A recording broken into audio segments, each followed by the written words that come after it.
Hi guys, welcome to my channel. ఈ రోజు మనం చాలా మంది బయట కూర్చున్నా కొందరిని ఎక్కువగా దోమలు కుడుతూ ఉంటాయి. దానికి కారణాలు ఏంటో మనం తెలుసుకుందాం. వన్ స్మాల్ రిమైండర్, ఏ పాయింట్ లేని ఇన్ఫర్మేషన్ మీకు వాల్యుబుల్ గా అనిపిస్తే నా ఛానల్ తప్పకుండా సబ్స్క్రైబ్ చేసుకోండి, అలాగే లైక్ చేయండి. అప్పుడు ఎక్కువ మందికి ఇన్ఫర్మేషన్ రీచ్ అవుతుంది. మీ ఫ్రెండ్స్ అండ్ ఫ్యామిలీ షేర్ చేయండి, వాళ్ళు హెల్తీ ఇన్ఫర్మేషన్ తెలుసుకుంటారు. ఇంకా లేట్ అయితే మన టాపిక్ లో వెళ్ళిపోదాం.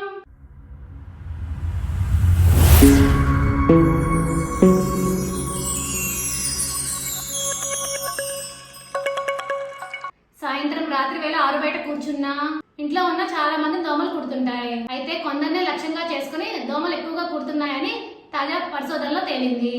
ఆ వ్యక్తుల్లో దోమలు ఆకర్షించే లక్షణాలు ఏంటి ఇప్పుడు మనం తెలుసుకుందాం. కొందరికి చెమట ఎక్కువగా పట్టడం వల్ల వారి శరీరం నుంచి దుర్వాసన ఎక్కువగా వస్తుంది. అది దోమల్ని ఆకర్షిస్తుంది. మనం ధరించే దుస్తులు కూడా దోమల్ని ఆకర్షిస్తాయట. లేత రంగుల కంటే ముదురు రంగు వస్త్రాలు వేసుకున్న వాళ్ళని దోమలు ఎక్కువగా కుడతాయట. పచ్చ, ఎరుపు, నలుపు రంగుల్లో దోమలు ఈజీగా గుర్తిస్తాయి. ఈ కలర్స్ ఉన్న వస్త్రాలు వేసుకుంటే దోమలు ఈజీగా అట్రాక్ట్ అవుతాయని గుర్తించారు. మిగిలిన వారితో పోలిస్తే ఆల్కహాల్ ఎక్కువగా తీసుకునే వారిని దోమలు ఎక్కువగా కుట్టే అవకాశం ఉందని ఆ అధ్యయనంలో తేలింది. మన పాదాల్లో బ్యాక్టీరియాలు ఎక్కువగా ఉంటాయి. దోమలు వీటికి ఆకర్షితమై కాళ్ళు, పాదాల దగ్గర ఎక్కువగా కుడుతుంటాయి. దోమ కాటుకు ఎక్కువగా గురి కాకుండా ఉండాలంటే ఎక్కువ నీరు తాగితే చర్మం నుంచి దుర్వాసన రాదు. అలాగే లేత రంగు వస్త్రాలు ధరించడం ఉత్తమం.